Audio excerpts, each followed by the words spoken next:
Hello and welcome to my playthrough of Mass Effect 2. Now, obviously when you start playing, if you've played Mass Effect 1, you're going to want to import it. Now on the PC, this did involve me having to copy the game save to a directory so it would do it, and I should also point out that unlike Mass Effect 1, I didn't install the Xbox gamepad controller, but I did install the Alot high-res texture pack, and I have to say Mass Effect 2 looks really good, and I think it's a game that you could release like this year and people would not complain too much. It looks good. Now my service history, as you can see, I'm a Vanguard level 45 Paragon. Rex survived, Alenko sadly died, the council was saved, and at great cost to humanity. So in my game, basically, Rex is alive. The Arachne Queen is alive. My love interest is Liara. Kaidan sadly died, mainly because I was trying to romance Ashley, because she starts off as an unpleasant xenophobe, but you can slowly train her up into being a reasonably nice person. Kaidan, I think, gets a lot of crud, and I have several playthroughs where I let him live, and he is actually an interesting guy. He's just a quiet, intense fellow, and I think if you kept him alive into Mass Effect 2, you do get a couple of little lines of dialogue with him. But one of the beefs I have with Mass Effect 2, which is picked out by Sean's blog, is that Mass Effect 2 doesn't pay much lip service to Mass Effect 1 at all. So in some ways that was possibly inevitable, because BioWare gave them themselves a hard time, because, did Rex live? Did the Arachne Queen live? Who was your love interest? Who died? Were you Paragon? Were you Renegade? What's the Council's position? Is Udana or Anderson in charge? Did you do all the missions? Are you aware of various bits and pieces? Now, as I say, I played the game to bits, and I'm a little bit concerned with Mass Effect 2. They didn't really build on that very well. First thing I would change, for example, the 1 month after a devastating Geth attack, change that to 1 year. So 1 year after the devastating Geth attack on the Citadel, the galactic community is struggling to rebuild. Just a little tweak like that gives you a bit of time. Things have happened between the first game and the second game. 1 month, I think, is not long enough. Now, this opening sequence, up to about, 8 minutes into this video, I don't really have any major problems with it.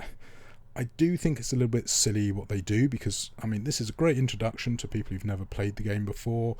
You realise you're on a cool ship, you've got someone called Joker, and a couple of crewmates walking around. And obviously, if you've played Mass Effect 1, this has a lot of resonance. For example, Presley, again, a bit like Ashley, he started off as a bit of a xenophobe, and you turned him around during the first game. So you've got a little bit of investment in these characters. Now, if you've not played the first game, you don't have that investment, but you can obviously appreciate there is some connection between the characters, and we're about to lose some of them. In fact, we're about to lose the Normandy, and Sean points out that this is kind of drama for drama's sake, and I do sort of agree with him. Having the Normandy lost, I don't have a big beef with. What I do have a bit of beef with is what that then causes Mass Effect 2 to become, because I really agree with Sean, and in particular there is a blog post where he talks about what they did wrong. He kind of reflects on, take Lord of the Rings versus Mass Effect. And Mass Effect 1 was a great story with an epic art. It was sort of a hard sci-fi, very story-driven. It was self-contained within its universe, that it all logically made sense. And you had all these murky dealings with corporations and races, and if you did all the side quests, you really came to hate Cerberus. They were really horrible human experimentation, alien experimentation, Reaper experimentation. They were into all sorts of nasty black ops stuff, and they're basically a horrible terrorist organization, and I really detested them. And as such, about 10 minutes into this video, I was quite disappointed, but a little bit later, when I have some interaction with Jacob, I was outraged, and Mass Effect 2 for me almost lost me before you even get to the proper first mission, And I think this is one of the problems you have with Mass Effect 2 and Mass Effect 3. The beginnings and the endings are not so great. Now, Mass Effect 2 ends really strongly, but it starts off badly in my opinion. Mass Effect 3 doesn't have a particularly good start. It's not terrible, it's just not particularly good. And it has an absolutely abysmal ending, which is a total betrayal of the hours and hours that I put into the Mass Effect universe. Now, I have mentioned that I've played Mass Effect 1 at least 20 times, probably more to be honest, and each playthrough is 20 to 30 hours. So I've invested hours and hours and hours into this universe up to the point of Mass Effect 2's launch. So I was really hyped by Mass Effect 2. Mass Effect 1 was a game I loved, and it built on the great games of Knights of the Old Republic and Jade Empire. So I had a lot of faith that Mass Effect 2 was going to deliver. And to me personally, it didn't. Now, don't get me wrong, when you first load this up, I mean, look at it, it's a beautiful game. As I say, it could easily have come out this year. But the story takes a little bit of a backseat to the action, and people go, hey, won't this be cool? Rather than thinking about what it means to the in-universe lore. Now, this bit's really cool. You open the door, everything gets sucked out into a vacuum, everything goes quiet, and stuff's drifting over, and then you've got the chairs floating around. I mean, really cool piece of technical design, this. And as I say, although I wasn't so happy with losing Normandy, I could live with it, because you can always build another Normandy. What I do have a problem with is what's going to happen very shortly when you rescue Joker, who for some reason thinks the ship is still, good to go. So yeah, this bit, as I say, is another bit where I raised an eyebrow when I originally played the game, and then totally lost it as I think it's about 9 minutes in. We'll see when we actually get to the footage. Now you get some nice bit of talkiness, so far so good, and that's one thing Mass Effect 2 at least did better than Mass Effect 3. It did still have some of that chatty stuff, which some people find boring. I enjoy it. I like the exploration of the universe. I like the story. I like the building your rapport with your crew. I like the inventory management. I really enjoyed the Mako, despite it not being perfect. And at this sequence, fabulous, that laser coming through your ship, you realising, yeah, that's it, we are dead. You rather roughly grab Joker's arm there, breaking it. Don't forget he's got this horrible brittle bone disease. And here, great, yeah, we're going to escape. And boom, and you get thrown away from the pod, and it's like, okay, this is not looking good. Anyway, you heroically let Joker escape in his pod, and you're in a spacesuit. You get blasted, you get knocked unconscious by hitting a bulkhead. So far, not so bad. So yeah, you go, 8 minutes in, not 100% happy, but I can live with everything up to this point. This is the bit where the game goes wrong though. So you get this really cool zoom in on your face. You're obviously still alive. You're looking around. You're seeing the Normandy go down, and cut here, right here. Stop. Oh dear, we didn't cut. Yeah, we suddenly realise our suit is broken. We're losing air. We are dying. We're going to be asphyxiated. We're going to be frozen, and I think we black out in a second, and then we burn up in the atmosphere. And also we're no doubt going to hit the ground. So not only have you asphyxiated and got frozen by the cold of space, you then burn up on re-entry and get splattered into a thin paste on the floor. Yeah, that doesn't really fit with the hard sci-fi of Mass Effect. So that little 1 minute section from 8 minutes to 9 minutes almost ruins the game for me. What then ruins it a bit more is this bit. Now again, this is cool. Hey, yeah, let's have a nice CGI bit where we're going in the body, we're implanting chemicals and electronic parts. Almost certainly Reaper stuff. Now the problem here is, aren't we turning Shepard into Saren? So we just spent an entire 20-30 hours trying to defeat what I'm about to become. So again, that's another thing that I think makes Mass Effect 2 fail. Now, if you can get over this little 1-2 minute section here and put that behind you, then the game plays pretty well. Now, I'm not 100% happy with some of the design choices they took, but I can live with them. And as I say, the actual individual missions work really well, and the stories within those individual missions work really well. But again, pointing back to Sean's blog post, where the game falls down for me is it's not a good epic arc. What does Mass Effect do to move the Mass Effect story forward? It doesn't really do much. I mean, I think he said there's something like 3, maybe 4 missions that are actually moving the story forward. All the other missions you do are purely just within the Mass Effect recruitment process and loyalty missions. So a little bit disappointed with that. Now, obviously, it does get you some cool class enhancement procedures, and I'm glad to see on PC my face from my first game save imported.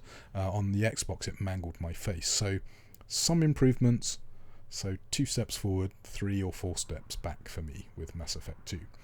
Now, it doesn't affect my ability to want to play the game too badly, but as I say, this opening sequence and the fact of who you end up working for just drives me nuts. And for some reason, BioWare, as Sean says, and I think it's about his 5th or 6th post on his blog, BioWare just chose to basically wipe the slate clean, almost ignoring Mass Effect 1 even existed. Now, if this was the first Mass Effect to come out, I mean, it would be pretty good because, you know, you're this heroic guy, obviously with some past, you have this horrible injury, a load of space magic happens, you get resurrected, and you're a badass, you have some really cool missions.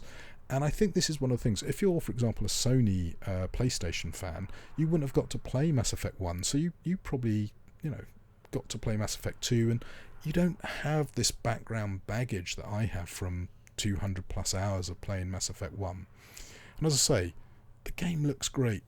The gameplay is pretty decent. The stories are pretty decent. So if you're coming fresh to Mass Effect 2, you won't understand stuff. And rather interesting animation there as well. I've just noticed if you compare Andromeda to Mass Effect 2, I would say in some ways you can argue Mass Effect 2 actually done a better job at the character animations. Let's ignore the fact I can change in 1 second there. But a nice little walkthrough, move here, press this button, take some cover. So yeah, the game I think does a pretty good job at actually getting you into it, but it's sort of a little bit gamey. You got these giant arrows telling you where to go. My recollection of Mass Effect 1 is it got you into the game without being quite so obviously gamey. It was sort of more in-universe hand-holding to get you into the game. The other bit I don't like is this thermal clip. Now, in Mass Effect 1, you would fire your gun till it got too hot. You'd then stop firing till it cooled off. I liked that. There was a thematic explanation as to how that happened. So wherever these thermal clips suddenly come from, again, it's a game mechanic thing. Now, if it's the only thing in the game, I probably wouldn't even comment on it. But it's yet another thing that they did in Mass Effect 2 that was a change from Mass Effect 1 and not necessarily for the better. So, when I first played this way back when it came out, I was a little bit worried, and it was almost like I put my controller down, walk away from the console, and just remember the good times of Mass Effect 1. It was that much of a slap in the face that, you not only killed Shepard off, but you had this stupid thermal clip stuff. And as I say, as we're going to discover in a little while, just before we leave the planet or the space station, a real betrayal of my personal journey in Mass Effect because of who you end up working for. And that logo that you're seeing everywhere is a particular organisation that my Shepard would never work for in a million years, and the game takes away that choice. Again, I keep reflecting back to Sean's blog because he's put in over 100,000 words talking about why Mass Effect 2 was a failure to the Mass Effect universe, and I am 100% behind what he says. Now, does that mean Mass Effect 2 is a bad game? No, it doesn't. I mean, it's a great game, and if it was a standalone game, amazing, I'd love it. But as a follow-up to Mass Effect 1, it's not what it should be. But it's good fun. I am playing through it again, and there is lots to like in Mass Effect 2. It's just the intro, the first 30 minutes of the game kind of loses me a bit because of, as I say, my history with the game. Now I am having a bit of trouble with the mouse and keyboard control here. I found this a lot easier on the Xbox controller, so I might at some stage have to reconsider installing the Xbox controller mod. But in theory I've got more precision with the mouse and keyboard, but I find it very, very twitchy. As you can see, the screen's jumping all over the place. But there you go. I'm going to try zooming in on some of these graphics in a sec, so you can have a look and see what the high def texture mod does. And I have to say it does a pretty good job at making this game look pretty current. And yeah, I'm amazed that the game engine is as good as it is. I mean, it's basically the 2007 Mass Effect 1 game engine just tweaked, and yeah, it's pretty good. Anyway, we are very shortly going to encounter Jacob, but before we do that, let's have a giant robot at point blank range rocket someone in the back, because that's not dangerous at all. So yeah, you don't really want to mess with those big boys.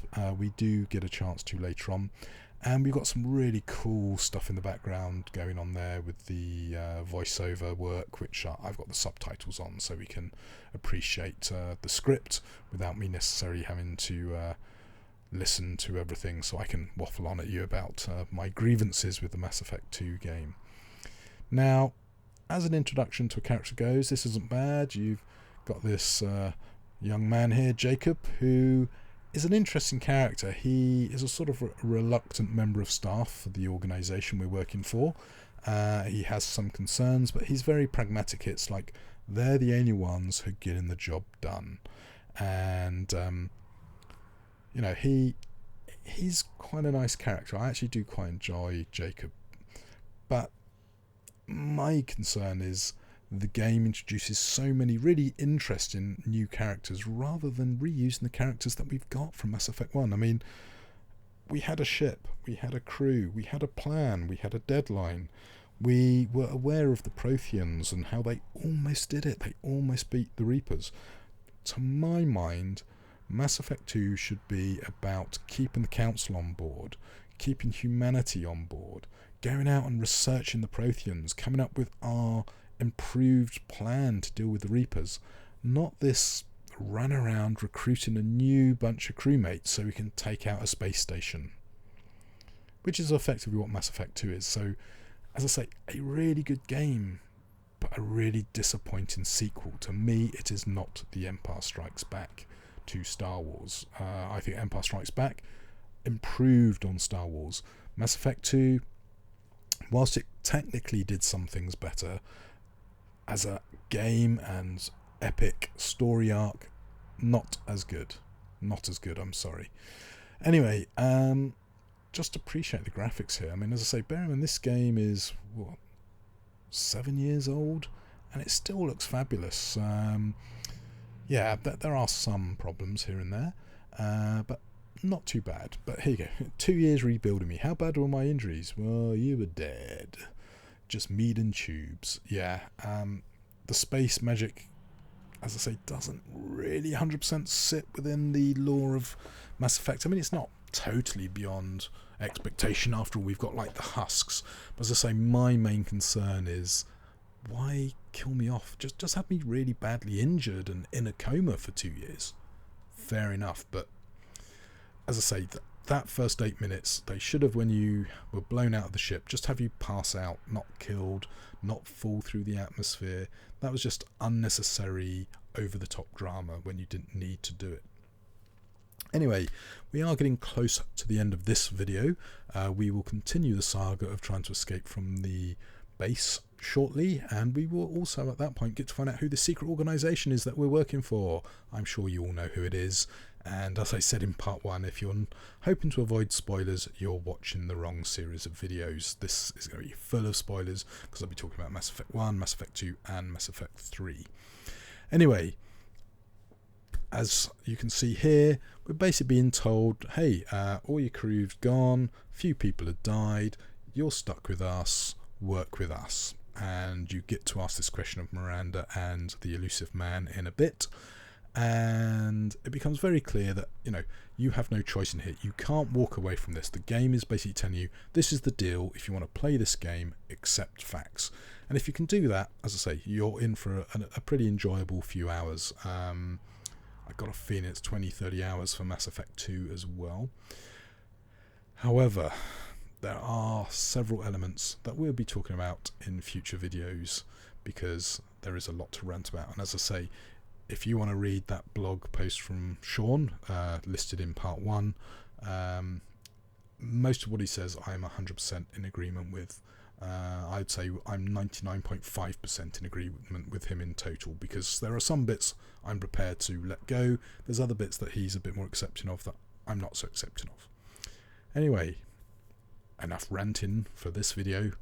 If you're enjoying me ranting about Mass Effect, please join me in what's going to be part 3, which, if I remember correctly, is us escaping from this base, and I think we land on the first main mission planet, and that's basically all of the setup. We then go into the recruiting your new crew series of missions. Anyway, let's go rescue Wilson, that poor terrible scientist who's been trapped by lots of malicious robots.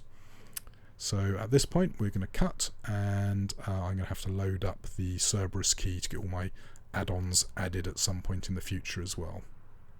So Wilson, yes, one of the guys who helped rebuild the bionic man known as Commander Shepard.